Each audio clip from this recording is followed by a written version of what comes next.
ಭಾಳಷ್ಟು ಯಂಗ್ಸ್ಟರ್ಸ್ಗೆ ಹೃದಯ ಸಂಬಂಧಿ ಕಾಯಿಲೆ ಬರ್ತಾ ಇದೆ, ಹಾರ್ಟ್ ಅಟ್ಯಾಕ್ ಯಾಕೆ ಆಗ್ತಾ ಇದೆ? ಆಹಾರವೇ ಬ್ರಹ್ಮ, ಆಹಾರವೇ ನಮ್ಮ ಮನಸ್ಸು ಮತ್ತು ದೇಹ. ಚಿಕ್ಕದಲ್ಲಿ ಆಗ್ಲಕಾಯಿ ತಿನ್ನಪ್ಪ, ಔಷಧಿ ಅಂಶಗಳಿದೆ ಅನ್ನೋರು ಇವತ್ತು ಆಗ್ಲಕಾಯಿ ಬೆಳೆಯೋಕ್ಕೆ ಔಷಧಿ ಹಾಕ್ತಾರೆ. ಒಬ್ಬ ಮನುಷ್ಯ ರಾತ್ರಿ ಏಳಬಾರ್ದು, ಹಗಲು ಮಲಗಬಾರ್ದು. ಶಿಸ್ತುಬದ್ಧ ಆಹಾರ ಪದ್ಧತಿ, ಮಾನಸಿಕ ಸ್ವಾಸ್ಥ್ಯತೆ, ಈ ಮೂರು ಒಬ್ಬ ಮನುಷ್ಯನ ರೋಗ ಬರದ ಹಾಗೆ ತಡೆ. ಆಹಾರ ವಿಚಾರದಲ್ಲಿ ಹಿತ ಮತ್ತು ಮಿತ ಇರಬೇಕು. ಯಾಕೆ ಸನ್ಯಾಸಿಗಳು ಒಂದೊತ್ತು ಎರಡೊತ್ತು ಊಟ ಮಾಡ್ತಾರೆ? ಡಾಕ್ಟರ್ಗಳ ವಿಚಾರದಲ್ಲಿ ಏನಂತೀವಿ, ಅದೇ ವೈದ್ಯೋ ನಾರಾಯಣ ಹರಿ ಅಂತೀವಿ. ಈ ಸೋರಿಯಾಸಿಸ್ ಬರ್ದಂಗೆ ನೀವು ಹೇಳಿದ್ರೆ ಜೀವನ ಶೈಲಿ ಅಥವಾ ರಾಂಗ್ ಕಾನ್ಸೆಪ್ಷನಲ್ಲಿ ಊಟ ಮಾಡೋದಾಗಿರ್ಬೋದು, ಕಾಂಬಿನೇಷನಲ್ಲಿ ಇದನ್ನ ತಡೆಗಟ್ಟಬೇಕು ಅಂದ್ರೆ ಏನು ಮಾಡ್ಬೇಕು ಸರ್? ಪ್ರಿಕಾಷನ್. ಶಿಸ್ತುಬದ್ಧ ಜೀವನ ಶೈಲಿ, ಶಿಸ್ತುಬದ್ಧ ಆಹಾರ ಪದ್ಧತಿ, ಮಾನಸಿಕ ಸ್ವಾಸ್ಥ್ಯತೆ, ಈ ಮೂರು ಒಬ್ಬ ಮನುಷ್ಯನನ್ನ ರೋಗ ಬರದ ಹಾಗೆ ತಡೆಯುತ್ತೆ. ಓಕೆ, ನೋಡಿ, ನಮ್ಮ ತಂದೆ, ನಮ್ಮ ತಾಯಿ, ನಮ್ಮ ಮುತ್ತಾತಂದರು ಯಾವ ಜೀವನ ಶೈಲಿ ಇದ್ರು. ಈಗ ಒಬ್ಬ ಮನುಷ್ಯ ಊಟ ಮಾಡಬೇಕಾಗಿರೋದು ಸಂಧ್ಯಾ ಕಾಲದಲ್ಲಿ ಮಾತ್ರನೇ. ನಿಜ. 6ರಿಂದ 6:30 ಊಟ ಮುಗಿಸ್ಬೇಕು. ಸೂರ್ಯ ಮುಳುಗೋದ್ರ ಒಳಗಡೆನೆ ಊಟ ಮುಗಿಸ್ಬೇಕು ಅಂತ ಇದೆ. ಈಗ ನಾವು ಎಷ್ಟು ಗಂಟೆ ಊಟ ಮಾಡ್ತಾ ಇದ್ದೀವಿ? 9:30, 10 ಗಂಟೆ, 11 ಗಂಟೆ. ಸೂರ್ಯ ಮುಳುಗೋದ ಮೇಲೆ ಊಟ ಮಾಡಿದ್ರೆ ಅದು ಜೀರ್ಣ ಆಗೋದಿಲ್ಲ. ಇದು ಒಂದು ಕಾರಣ ಆಗುತ್ತೆ ರೋಗಗಳು ಬರಲಿಕ್ಕೆ. ಯಾಕೆ ಬಹಳಷ್ಟು ಯಂಗ್ಸ್ಟರ್ಸ್ಗೆ ಹೃದಯ ಸಂಬಂಧಿ ಕಾಯಿಲೆ ಬರ್ತಾ ಇದೆ, ನಿಜ, ಹಾರ್ಟ್ ಅಟ್ಯಾಕ್ ಯಾಕೆ ಆಗ್ತಾ ಇದೆ? ಓಕೆ ಸರ್, ಇವತ್ತು ಹೆಂಗಾಗ್ಬಿಟ್ಟಿದೆ ಅಂದರೆ ಎಸ್ಪೆಷಲಿ ಬೆಂಗಳೂರಲ್ಲಿ ಬ್ಯುಸಿ ಲೈಫು. ದಿನ ಎದ್ದು ಓಡೋಗ್ಬೇಕು, ಬರಬೇಕು, ಟ್ರಾವೆಲಿಂಗಲ್ಲೇ ಟೈಮ್ ಮುಗಿದೋಯ್ತು. ಈ ಟೈಮಲ್ಲಿ ಸರಿಯಾಗಿ ಫುಡ್ ತೊಗೊಳಕ್ಕಾಗಲ್ಲ. ಅದೇನೋ ಶೇಕ್ಗಳು ಕುಡಿಯೋದು, ಅದೇನೋ ಗಂಜಿ ಕುಡಿಯೋದು, ಇವೆಲ್ಲ ಶುರುವಾಗುತ್ತೆ. ಇದು ಕೂಡ ಕಾರಣ ಆಗುತ್ತೆ ಅಂತೀರಾ? ಅಂದರೆ ಸಹಜವಾದ ಆಹಾರ ಪದ್ಧತಿಯನ್ನು ಬಿಟ್ಟು 100%. ಆಹಾರವೇ ಬ್ರಹ್ಮ, ಆಹಾರವೇ ನಮ್ಮ ಮನಸ್ಸು ಮತ್ತು ದೇಹ ಆಗುತ್ತೆ. ಈ ನೆನ್ಪಿಟ್ಕೊಂಡಿರ್ಬೇಕು. ನಾವೇನು ಆಹಾರ ತಗೊಂತೀವಿ ಅದು ನಮ್ಮ ದೇಹವಾಗುತ್ತೆ. ಯಾವ ರೀತಿಯಾದಂಥ ಆಹಾರವನ್ನು ತಗೊಂತೀವಿ ಅನ್ನೋದು ಬಹಳ ಮುಖ್ಯ ಆಗುತ್ತೆ. ಓಕೆ, ಅದು ವಿಷಪೂರಿತವಾದಂಥ ಆಹಾರ ಆದರೆ ಅದು ರೋಗೋತ್ಪತ್ತಿ ಆಗುತ್ತೆ.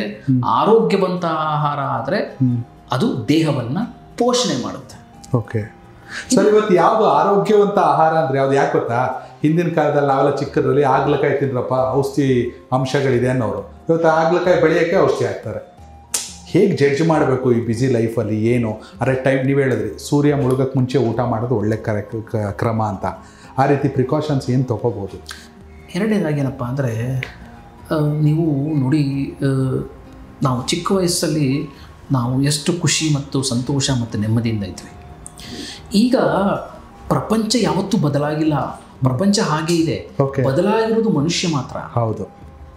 ಭಾಳಷ್ಟು ಜನ ಏನಪ್ಪ ಅಂತ ಅಂದರೆ, ವೈಯಕ್ತಿಕ ಬದುಕು ಮತ್ತು ಆರೋಗ್ಯ ಮತ್ತು ವೃತ್ತಿ, ಈ ಮೂರಕ್ಕೂ ಕೂಡ ಒಂದು ಸಂಬಂಧವೇ ಇರೋದಿಲ್ಲ. ಅಂದರೆ ಏನು ಮಾಡಿಬಿಡ್ತಾರೆ ಅಂದರೆ, ಅತಿಯಾದಂಥ ಒತ್ತಡ. ನಾನು ನೋಡಿದ್ದೀನಿ 2 ಗಂಟೆ 3 ಗಂಟೆ ಮಲಗುವಂಥ ವ್ಯಕ್ತಿಗಳನ್ನ ನೋಡಿದ್ದೀನಿ ನಾನು. ಬರ್ತಾರೆ ನನ್ನ ಪೇಷಂಟ್ಸ್. ಓಕೆ, ಈ ಥರ ರಾತ್ರಿ ಜಾಗರಣೆ ಮಾಡಿದ್ರೆ ಏನು ಚರ್ಮದ ಕಾಯಿಲೆ ಅಲ್ಲ, ಆ ಮನುಷ್ಯನಿಗೆ ಹಾರ್ಟ್ ಅಟ್ಯಾಕ್ ಬರೋ ಸಾಧ್ಯತೆಗಳಿರುತ್ತೆ. ನಿಜ. ಒಬ್ಬ ಮನುಷ್ಯ ರಾತ್ರಿ ಏಳಬಾರ್ದು, ಹಗಲು ಮಲಗಬಾರ್ದು. ಹಗಲು ಮಲಗಬಾರ್ದು. ಒಬ್ಬ ಮನುಷ್ಯ 60ರಿಂದ 70% ಮಾತ್ರನೇ ಊಟ ಮಾಡಬೇಕು. ನಾವು ಎಷ್ಟು ಊಟ ಮಾಡ್ತೀವಿ? ಹೊಟ್ಟೆ ತುಂಬೋದ್ರೂ ತಿಂತಿರ್ತೀವಿ. ಪ್ರಾಣಿಗಳ ಮೇಲೂ ನಾವು ಬೇಡ. ಓಕೆ, ಆಹಾರ ವಿಚಾರದಲ್ಲಿ ಹಿತ ಮತ್ತು ಮಿತ ಇರಬೇಕು. ಯಾಕೆ ಸನ್ಯಾಸಿಗಳು ಒಂದೊತ್ತು ಎರಡೊತ್ತು ಊಟ ಮಾಡ್ತಾರೆ? ನಿಜ. ಯಾಕೆ ಅವರು ದೀರ್ಘಾಯುಷ್ಯ ಇರ್ತಾರೆ? ಜಪಾನಲ್ಲಿ ಒಂದು ಹಳ್ಳಿ ಇದೆ, ಓಕೆ, ಒಕಿನಾವಾ ಅಂತ ಇದೆ. ಹೌದು. ಅಲ್ಲಿ 100-110 ವರ್ಷ ಜನರು ಬದುಕ್ತಾರಲ್ಲಿ. ಯಾಕಪ್ಪ ಅಂತ ಅಂದರೆ ಅವರ ಜೀವನ ಶೈಲಿ ಮತ್ತು ಆಹಾರ ಪದ್ಧತಿಯಲ್ಲಿ ಅವರು ಹೊಟ್ಟೆ ತುಂಬ ಊಟನೇ ಮಾಡೋದಿಲ್ಲ. ಅವರು ಕೇವಲ 60ರಿಂದ 70% ಮಾತ್ರನೇ ಊಟ ಮಾಡ್ತಾರೆ. ಆಯುರ್ವೇದದ ಪ್ರಕಾರವೂ ಅಷ್ಟೇ. ಒಬ್ಬ ಮನುಷ್ಯ 50ರಿಂದ 60% ಮಾತ್ರನೇ ಹೊಟ್ಟೆ ಊಟ ಮಾಡಬೇಕು. ಮಿಕ್ಕಿದ್ದು ಗಾಳಿ, ಮಿಕ್ಕಿದ್ದು ನೀರು. ಯಾವಾಗ ಒಬ್ಬ ಮನುಷ್ಯ ಅತಿಯಾಗಿ ಉಣ್ಣುತ್ತಾನೆ ಅದು ವಿಷಪೂರಿತವಾಗುತ್ತೆ. ಮತ್ತೆ ಪದೇ ಪದೇ ಉಣ್ಣುವಂಥದ್ದು. ಈಗ ಊಟ ಮಾಡಿರ್ತಾನೆ, ಅಜೀರ್ಣ ಇರುತ್ತೆ, ಮತ್ತೆ ಊಟ ಮಾಡುವಂಥದ್ದು. ಸೊ ಈ ಥರದಂತಹ ಒಂದು ಅಭ್ಯಾಸಗಳನ್ನ ಬಿಡುವಂಥದ್ದು ಭಾಳ ಮುಖ್ಯ. ಎರಡನೇದಾಗಿ ಪ್ರೋಸೆಸ್ಡ್ ಅಂತ ಹೇಳ್ತೀವಲ್ಲ, ಇದು ಅತ್ಯಂತ ಅಪಾಯಕಾರಿ. ನಾನೇನು ಸಜೆಸ್ಟ್ ಮಾಡ್ತೀನಿ ನನ್ನ ಪೇಷಂಟಿಗೆ ಅಂದರೆ, ಅನಿವಾರ್ಯ ಅಂದರೆ ಮಾತ್ರನೇ ಹೊರಗಡೆ ಊಟ ಮಾಡಿ, ಇಲ್ಲ ಅಂದ್ರೆ ಮಾಡ್ಲಿಕ್ಕೆ ಹೋಗ್ಬೇಡಿ ಅಂತೀನಿ. ಅತಿಯಾದಂಥ ವಿಷಪೂರಿತವಾದಂಥ ಆಹಾರವನ್ನೇ ಸೇವಿಸ್ತಾ ಇರ್ತಾರೆ. ಸಿಗೋದೇ ವಿಷಪೂರಿತವಾದಂಥ ಆಹಾರ, ಅದರಲ್ಲೂ ಈ ಥರ ತಪ್ಪುಗಳು ಮಾಡಿದ್ರೆ ಏನಾಗ್ಬಿಡುತ್ತೆ, ನಮಗೆ ಅತ್ಯಂತ ಮಾರಣಾಂತಕವಾದಂಥ ಕಾಯಿಲೆ ಬರುತ್ತೆ. ಅದರ ಸೋರಿಯಾಸಿಸ್ ಕೂಡ ಒಂದು. ಸೋರಿಯಾಸಿಸ್ಸಲ್ಲಿ ಏನಾದರೂ ಇವರು ಧೂಮಪಾನ ಮಾಡುವಂಥದ್ದು, ಮದ್ಯಪಾನ ಮಾಡುವಂಥದ್ದು, ಜಂಕ್ ಫುಡ್ಸ್ ತೊಗೊಳ್ಳುವಂಥದ್ದು, ಪ್ರೋಸೆಸ್ ಫುಡ್ ತೊಗೊಳ್ಳುವಂಥದ್ದು, ಎಲ್ಲೋ ಬೀದಿ ಬದಿಯಲ್ಲಿ ತಿನ್ನುವಂಥದ್ದು ಮಾಡಿದಾಗ ಅದು ಹೇಗೆ ಉಗ್ರ ರೂಪ ತಾಳುತ್ತೆ ಅಂದರೆ ಲಕ್ಷಣಗಳು ನಾವು ಇಮ್ಯಾಜಿನ್ ಮಾಡ್ಕೊಳಕ್ಕಾಗೋದಿಲ್ಲ. ಈಗ ಹೋಗಿರ್ತಕ್ಕಂಥ ಒಂದು ಜಾಗದಲ್ಲಿ ಒಬ್ಬ ಮನುಷ್ಯನನ್ನು ಸೋರಿಯಾಸಿಸ್ ಪೇಷಂಟ್ಗಳನ್ನ ಹತ್ರನೇ ಬಿಟ್ಕೊಳ್ಳೋದಿಲ್ಲ, ನಿಜ. ಪಕ್ಕದಲ್ಲಿ ಕೂಡಿಸ್ಕೊಂಡು ಮಾತಾಡೋದಿಲ್ಲ, ಒಂದು ಶೇಕ್ ಹ್ಯಾಂಡ್ ಕೊಡೋದಿಲ್ಲ, ಡೈವರ್ಸ್ಗಳಾಗಿದ್ದಾವೆ, ಸ್ಕೂಲಲ್ಲಿ ಮಕ್ಕಳನ್ನ ಎಂಟ್ರಿ ತಗೊಳ್ಳೋದಿಲ್ಲ. ಈ ಥರದಂತಹ ಜೀವನ ಬೇಕು, ಆರೋಗ್ಯವಂತವಾದಂಥ ಜೀವನ ಬೇಕು ಅಂದರೆ ಒಬ್ಬ ಮನುಷ್ಯ ಶಿಸ್ತುಬದ್ಧ ಜೀವನ ಶೈಲಿ ಮತ್ತು ಶಿಸ್ತುಬದ್ಧ ಆಹಾರ ಪದ್ಧತಿಯನ್ನು ಮಾಡುವಂಥದ್ದು ಅನಿವಾರ್ಯ. ಈಗ ಇಲ್ಲ ನಾನು ಹೇಗೋ ಇರ್ತೀನಿ ಅಂತ ಅಂದರೆ ಓಕೆ, ಒಂದು ರೋಗ ಸೋರಿಯಾಸಿಸ್ ಆ ಮನುಷ್ಯನನ್ನ ಸಂಪೂರ್ಣವಾಗಿ ಶಾಶ್ವತವಾಗಿ ಅವನ ವೈಯಕ್ತಿಕ ಬದುಕು, ಸಾಮಾಜಿಕ ಬದುಕು, ಆರ್ಥಿಕ ಮತ್ತು ವೃತ್ತಿ ಜೀವನ ಎಲ್ಲವನ್ನೂ ಕೂಡ ನಾಶ ಮಾಡತಕ್ಕಂತಹ ಏಕೈಕ ಕಾಯಿಲೆ ಸೋರಿಯಾಸಿಸ್. ಇದು ನಾನೇನು ಹೇಳ್ತಾ ಇದ್ದೀನಿ ಪದಗಳು, ಇದು ವರ್ಡ್ಸು, ಇದು ಬಂದಿರತಕ್ಕಂತಹ ವ್ಯಕ್ತಿಗಳಿಗೆ ಇದು ಕರೆಕ್ಟಾಗಿ ಅರ್ಥ ಆಗ್ತಾ ಇದೆ, ಗೊತ್ತಾಗುತ್ತೆ. ಕರೆಕ್ಟ್, ಖಂಡಿತವರು ನಾನು ಅದನ್ನ ವಿಜುವಲೈಸ್ ಮಾಡ್ತಾ ಇದ್ದೀನಿ. ಮುಖ್ಯವಾಗಿ ಮಿಡ್ಲ್ ಕ್ಲಾಸ್ ಫ್ಯಾಮಿಲಿಲಿ ಒಂದಷ್ಟು ಚಿಕ್ಕದ್ರಿಂದ ನೋಡ್ಕೊಬಂದಾಗ ಚರ್ಮದ ಕಾಯಿಲೆಗಳು ಅಂದರೆ ಇಂಗ್ಲೀಷ್ ಮೆಡಿಷನ್ ತೊಗೋಬೇಡಿ, ದೇವಸ್ಥಾನಗಳಿಗೆ ಹೋಗಿ ಹರಕೆ ಮಾಡ್ಕೊಳ್ಳಿ, ಅದು ಅಮ್ಮ ಆಗಿರ್ಬೋದು, ದಡಾರ ಆಗಿರ್ಬೋದು, ನಾವು ನೋಡ್ಕೊಂಬಂದಿರೋ ಸಾಮಾನ್ಯವಾಗಿ. ಇವೆಲ್ಲದಕ್ಕೂ ವ್ಯತಿರಿಕ್ತವಾಗಿ ವೇದಂ ಆಸ್ಪತ್ರೆ, ಯಾಕಂದರೆ ಇದನ್ನ ಯಾರು ದಯವಿಟ್ಟು ಗಮನ ಇಟ್ಕೊಳ್ಳಿ, ಈ ಪದವನ್ನು ಕೇಳಿ, ಇದು ಪ್ರಮೋಷನ್ ವಿಡಿಯೋ ಅಲ್ಲ. ಡಾಕ್ಟರ್ ಅವ್ರ ಬಗ್ಗೆ ಸಾಕಷ್ಟು ವೀಡಿಯೋಸನ್ನು ನೋಡಿ, ಕ್ಲೈಂಟ್ಸ್ ಮಾತುಗಳನ್ನ ನೋಡಿ ನಾನು ಅವ್ರ ಸಂದರ್ಶನ ಮಾಡೋಕ್ಕೆ ಬಂದಿರೋದು. ಯಾವ ರೀತಿ ಚಿಕಿತ್ಸಾ ಪದ್ಧತಿ ನಡೆಯುತ್ತೆ ನಿಮ್ಮಲ್ಲಿ ಅಂತ ನೋಡಿ.